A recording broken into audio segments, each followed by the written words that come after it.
Very good morning to all, very good afternoon, very good evening and very good night. In this lecture we will discuss electric potential energy. जे तुमच्या डोक्यामध्ये असेल potential energy ती थोड्या वेळासाठी बाजूला ठेवा आणि ही नवीन इलेक्ट्रिक पोटेन्शियल एनर्जी डोक्यामध्ये भरण्याचा प्रयत्न करा. तर what is electric potential energy? Electric potential energy हे पाहण्यापूर्वी आपण थोडंसं 11th मधलं डिस्कशन करूया, जेणेकरून तुम्हाला लिंक लागेल आणि इलेक्ट्रिक पोटेन्शियल एनर्जी म्हणजे काय हे कळण्यास सुरुवात होईल आणि कुठल्याही प्रकारचा प्रॉब्लेम येणार नाही, डाऊट राहणार नाही.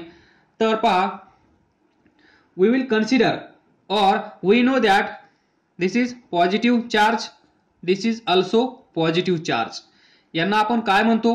Like charge, like charges, same charges. हा पण पॉझिटिव्ह आहे, हा पण पॉझिटिव्ह आहे. तर तुम्हाला माहित असेल प्रॉपर्टी ऑफ लाईक चार्जेस, हे दोन चार्ज जर सेम असतील, त्यांचं साइन पण सेम असेल, म्हणजेच +3 कुलोम +3 कुलोम. तर पहा, हा पण पॉझिटिव्ह चार्ज आहे, हा पण पॉझिटिव्ह चार्ज आहे. तर यालाच आपण असं म्हणू शकतो -3 कुलोम, हा पण -3 कुलोम, म्हणजेच हा पण निगेटिव्ह चार्ज आहे, हा पण निगेटिव्ह चार्ज आहे, म्हणजेच लाईक चार्जेस और सेम चार्जेस. तर we know that like charges, like charges काय करतात? Repel to each other. म्हणजे हे दोन चार्ज एकमेकांना काय करत असतात? रिपेल. हे तुम्हाला माहित आहे. या दोघांमध्ये काय घडतं? रिपल्शन. देन नेक्स्ट, समजा हा चार्ज +Qच असेल, हा चार्ज आपण चेंज केला, हा -Q.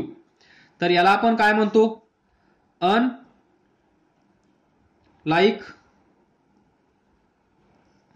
चार्जेस, म्हणजेच डिफरंट चार्जेस.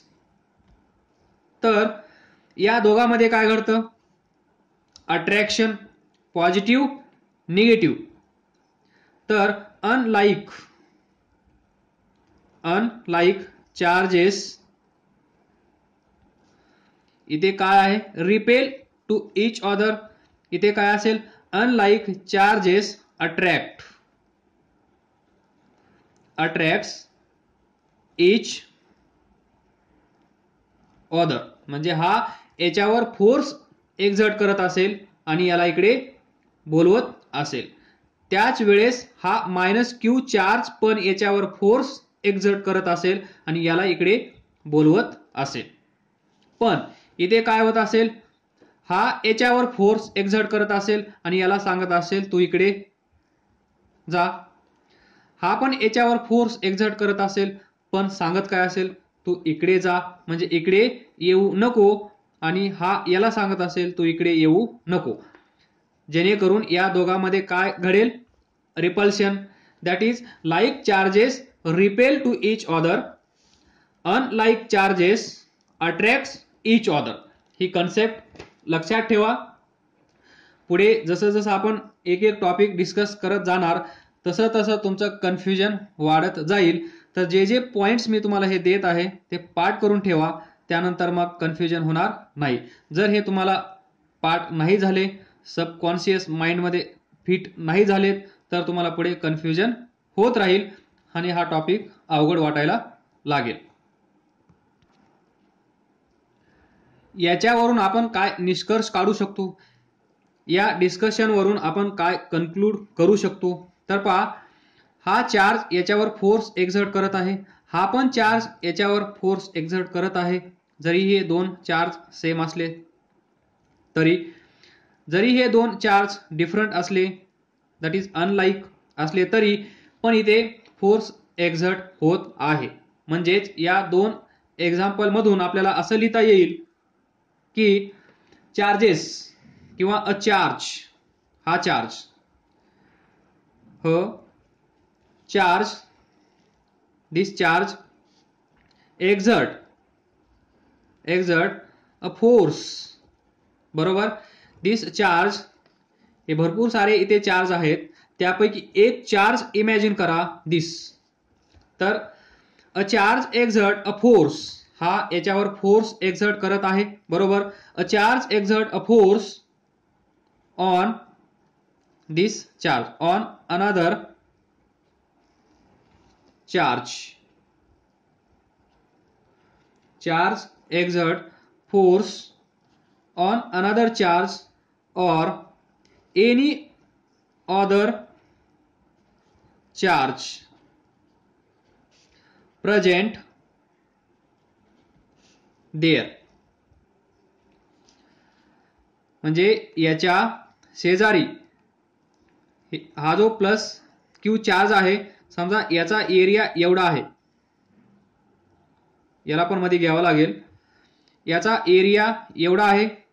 तर या एरियामध्ये जो कोणता चार्ज येईल त्या चार्जवर हा काय करेल, फोर्स एक्झर्ट करेल.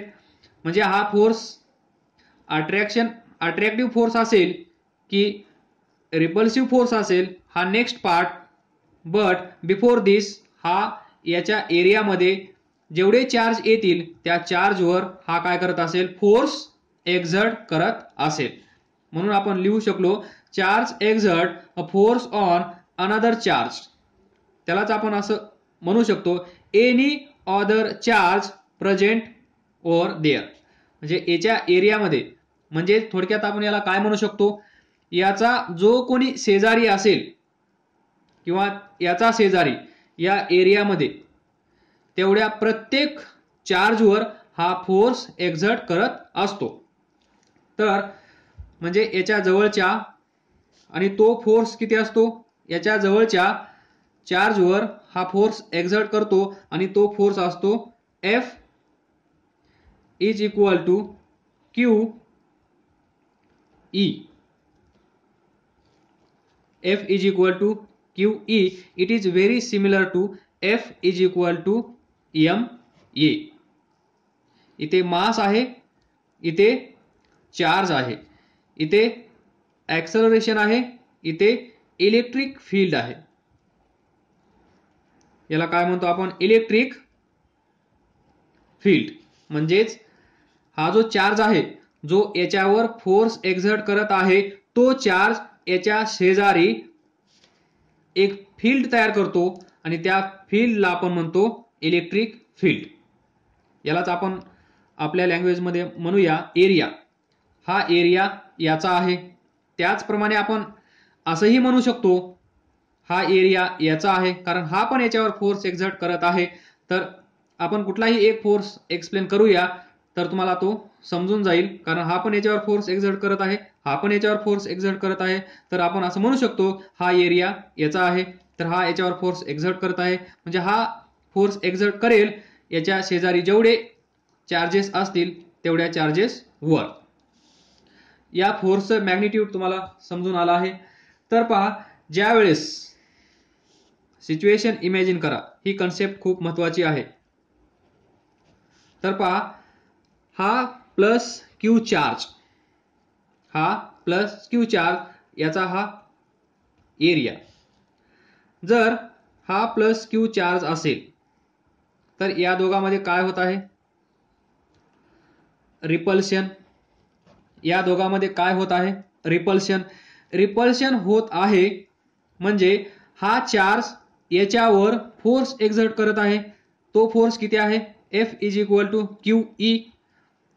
म्हणजेच या दोघांमध्ये रिपल्शन होत आहे, म्हणजेच हा चार्ज कुठे जात असेल, इकडे.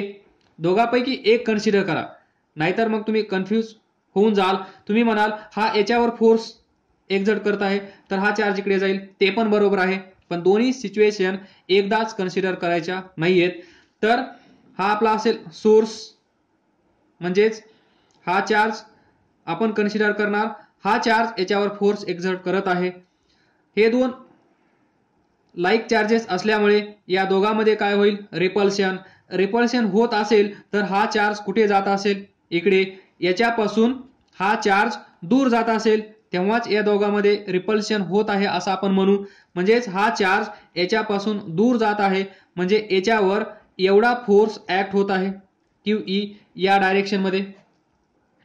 जेणेकरून इथे काय होत आहे पहा, ज्यावेळेस या दोघांमध्ये रिपल्शन होत आहे, ज्यावेळेस या दोघांमध्ये रिपल्शन होत आहे त्यावेळेस नेक्स्ट पहा, हा प्लस Q याच्यावर फोर्स एक्झर्ट झाल्यामुळे हा याची ही ओरिजिनल पोझिशन असेल तर तो इथे असेल, हा प्लस Q इथे असेल.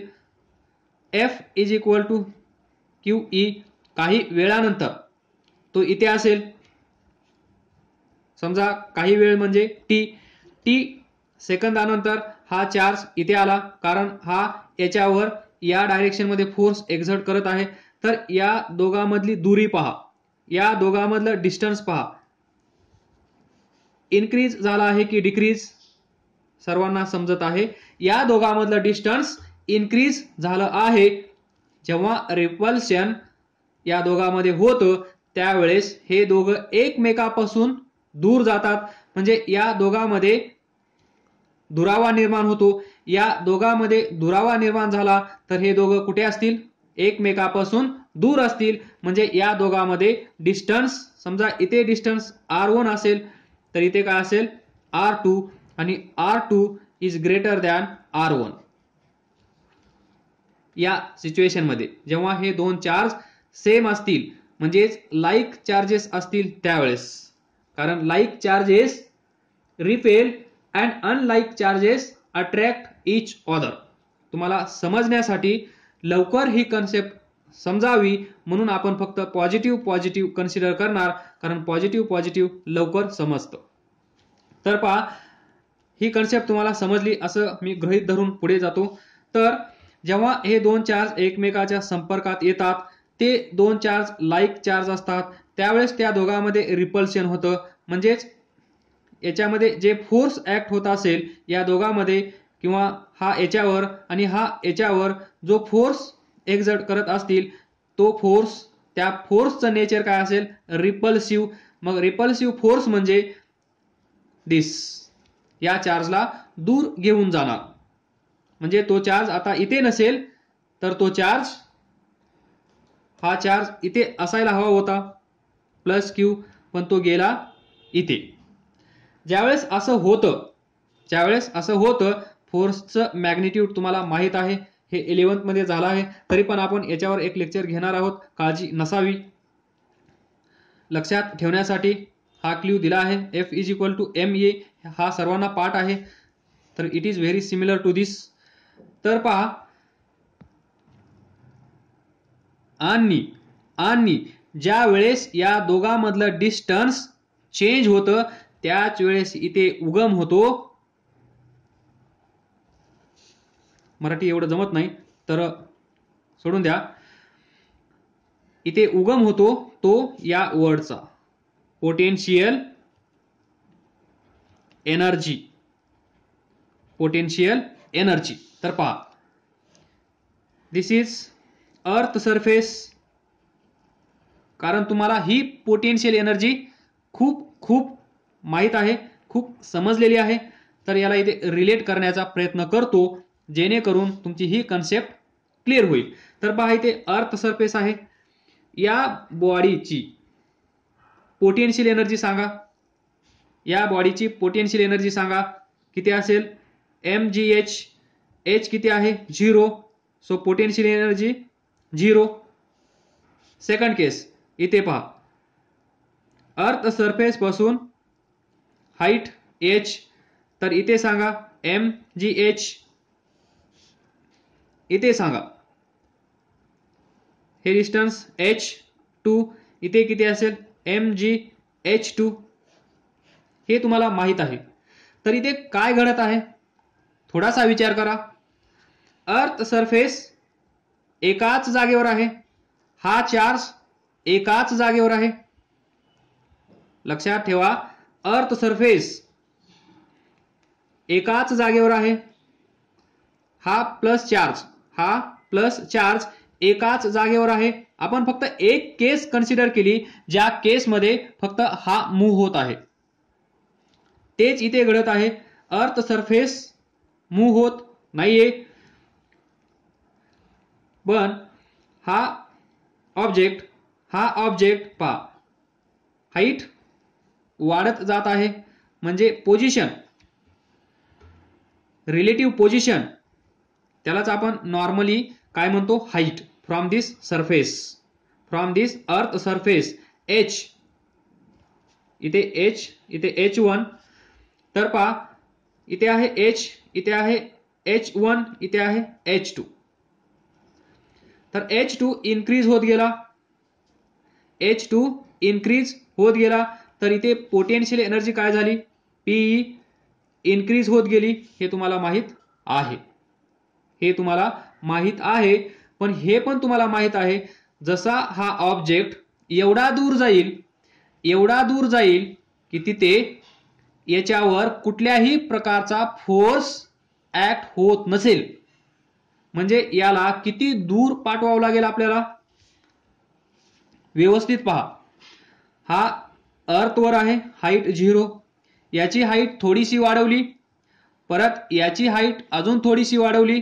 आता फोर्थ स्टेज मध्ये काय करायचं आहे आपल्याला, अर्थ सरफेस हा ऑब्जेक्ट एवढा दूर न्यायचा, म्हणजेच काय, h is equal to infinity. जे डिस्टन्स आपण मेजर करू शकत नाही ते डिस्टन्स आपण फिजिक्स मध्ये किती मेजर करतो, इन्फिनिटी. म्हणजे या अर्थ सरफेस पासून आपण याला एवढा दूर नेला की याची पोटेन्शियल एनर्जी काय असेल, 0. लक्षात ठेवा, potential energy at infinity, Pe at infinity is 0. कारण इथे या बॉडीवर कुठल्याही प्रकारचा फोर्स ऍक्ट होत नसतो. इथे पहा, potential energy Pe is equal to mgh. What is mg? ही बॉडी आहे, या बॉडीवर डाऊनवर्ड डायरेक्शन मध्ये force, that is weight is equal to mg. हे सर्वांना माहित आहे. मग हे काय असेल, mg म्हणजेच force. So F into h तुम्ही लिहू शकता, W इंटू h तुम्ही लिहू शकता. आलं लक्षात? म्हणजेच potential energy depends on force acting on this object. या ऑब्जेक्टवर किती फोर्स ऍक्ट होत आहे त्याला आपण म्हणतो पोटेन्शियल एनर्जी.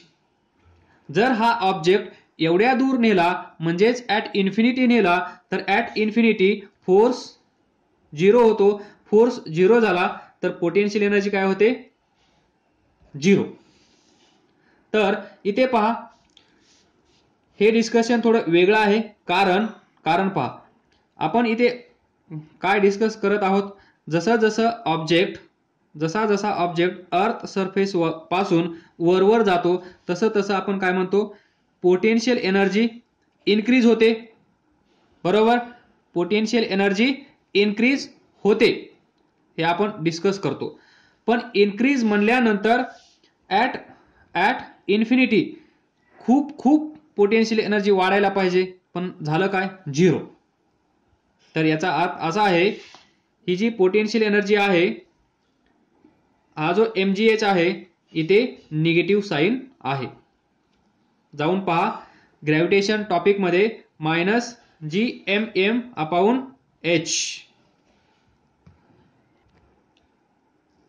या निगेटिव्हचा अर्थ तोच आहे, आपण नॉर्मली कन्सिडर करतो mgh नियर अर्थ सरफेस, पण ऍक्च्युअली काय आहे, -gmm/h किंवा r on the surface of earth काय असेल, -gmm/r.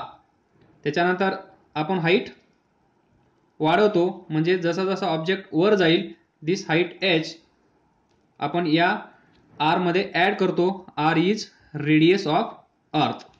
तर आपण टॉपिक थोडा डायव्हर्ट करत आहोत. I should control my self. तर इकडे या, अर्थ म्हणजे हा चार्ज. इथे फक्त सिमिलॅरिटी दाखवण्यासाठी मी तुम्हाला ही सिच्युएशन एक्सप्लेन केली आहे. तर लक्षात ठेवा, potential energy at infinity is zero. हे एक वाक्य पाठ करून ठेवा. जर पोटेन्शियल एनर्जी इन्फिनिटीला झिरो असेल तर पोटेन्शियल एनर्जी जसा जसा ऑब्जेक्ट इन्फिनिटीकडे जातो तसं तसं काय होत असेल, पोटेन्शियल एनर्जी डिक्रीज होत असेल, डिक्रीज होत असेल आणि इथे जाऊन झिरो होत असेल. तर इथे पहा, तर मला तुम्हाला सांगायचं हे आहे की ज्यावेळेस या दोघांमधली रिलेटिव्ह पोझिशन, ज्यावेळेस या दोन चार्ज मधली रिलेटिव्ह पोझिशन चेंज होते त्याच वेळेस त्या दोघांमध्ये तिसरा म्हणजेच पोटेन्शियल एनर्जी, जसं या दोघांमध्ये डिस्टर्बन्स क्रिएट झाला, या दोघांमधलं रिलेटिव्ह पोझिशन म्हणजेच या दोघांमधलं अंतर डिस्टर्ब झालं, त्याच वेळेस तिथे येणार पोटेन्शियल एनर्जी. मग ही पोटेन्शियल एनर्जी इन्क्रीज होते का ही पोटेन्शियल एनर्जी डिक्रीज होते, हा सेकंड पार्ट असेल. बिफोर दिस तुमच्या लक्षात आलं पाहिजे, जी आपण कन्सेप्ट एक्सप्लेन करत आहोत इलेक्ट्रिक पोटेन्शियल एनर्जी, याचा अर्थ तुम्हाला समजला पाहिजे. याला अर्थ समजा आणि ही नॉर्मल बॉडी समजा. जे तिथं घडत असेल तेच इथं घडत असेल. तर पहा, ज्यावेळेस हा चार्ज याच्यावर फोर्स एक्झर्ट करतो आणि कंडिशन काय आहे, हे दोन चार्ज कसे आहेत, लाईक, त्यावेळेस हा चार्ज इकडे जाईल. या दोघांमधलं डिस्टन्स काय होत आहे, डिस्टन्स इन्क्रीज होत आहे. डिस्टन्स बिटवीन टू चार्जेस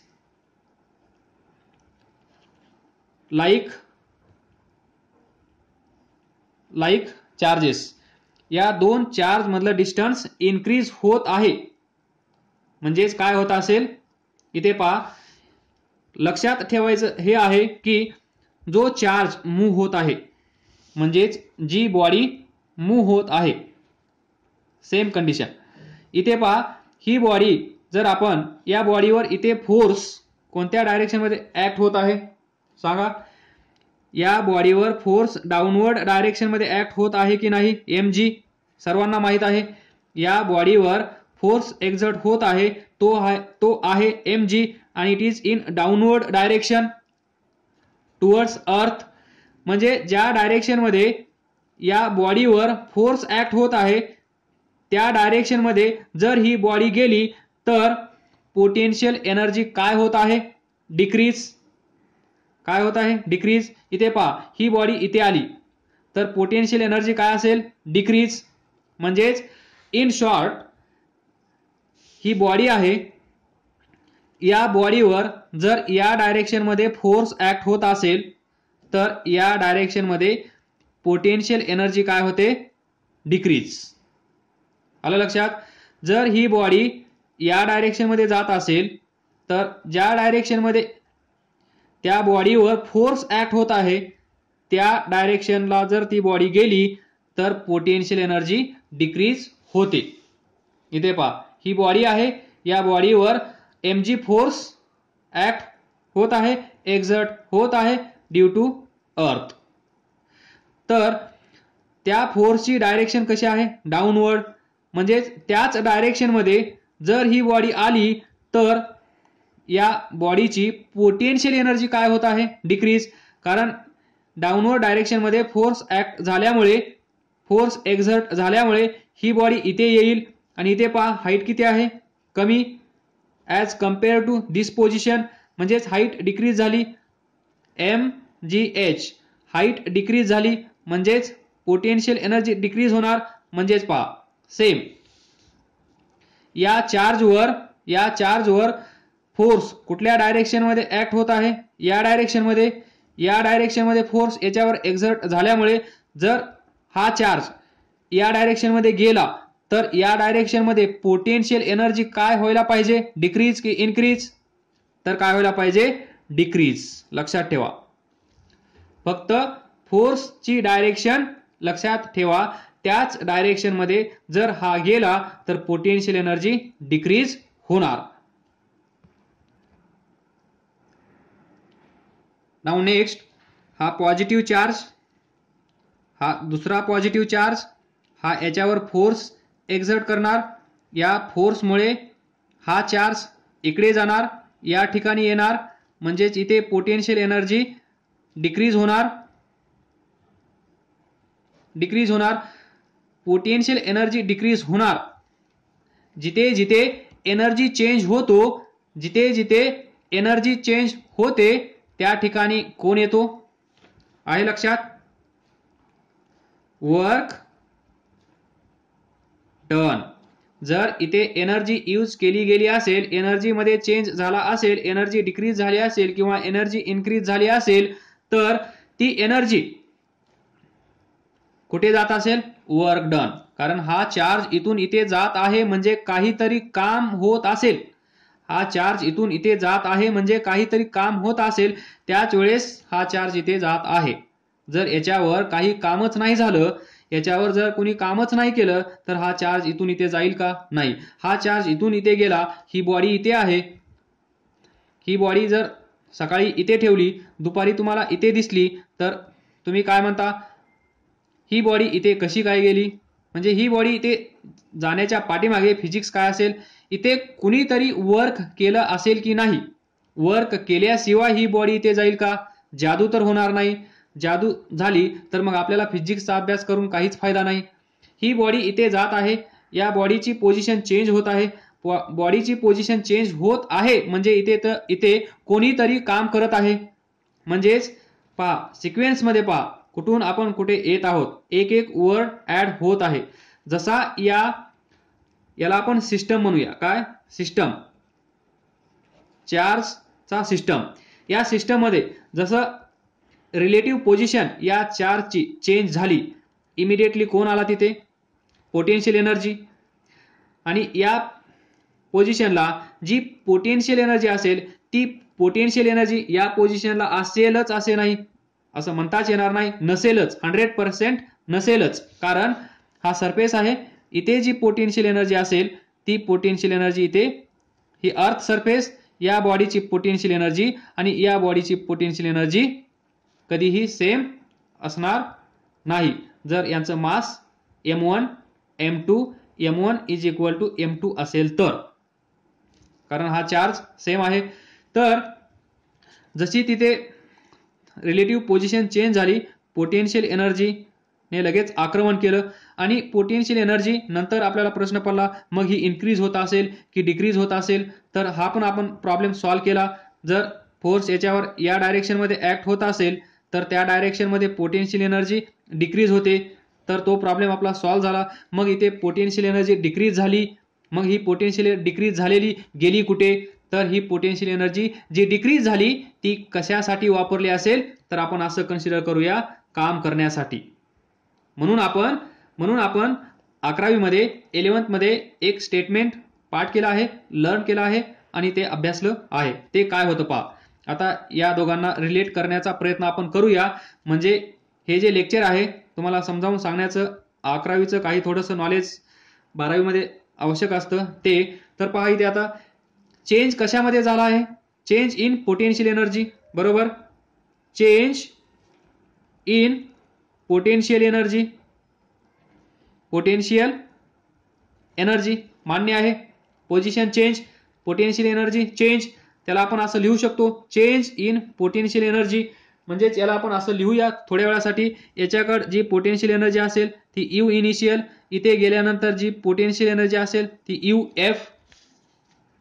म्हणजेच change in potential energy U F minus U initial is equal to, ही एनर्जी कशासाठी वापरली आहे असं आपण म्हणूया. कशासाठी?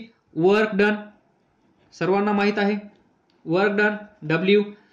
Change in potential energy is equal to work done. आणि हे कसं असतं लक्षात ठेवा, negative. Change in potential energy is equal to negative of work done. Negative of work done. तर U final minus U initial is equal to negative of work done. हे expression तुम्हाला पाठ करून ठेवायचं आहे.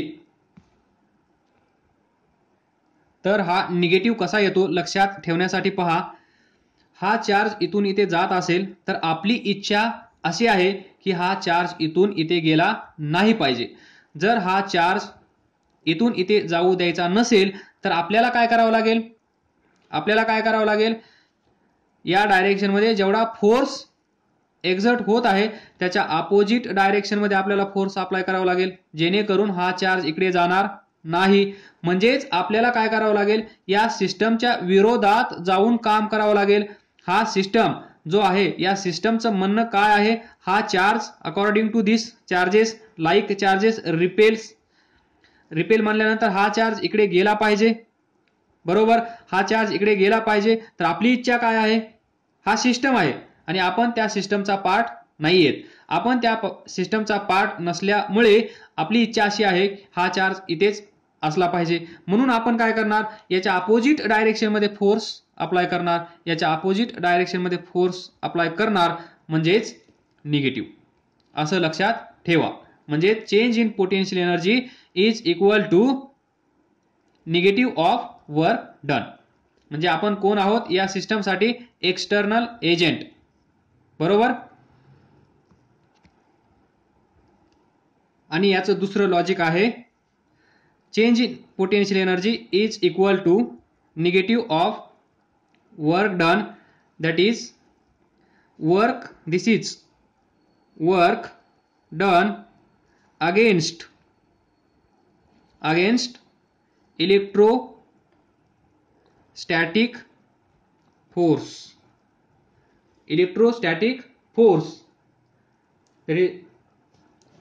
इलेक्ट्रोस्टॅटिक फोर्सच्या अगेन्स्ट आपण काम करत आहोत, म्हणून निगेटिव्ह. आलं का लक्षात.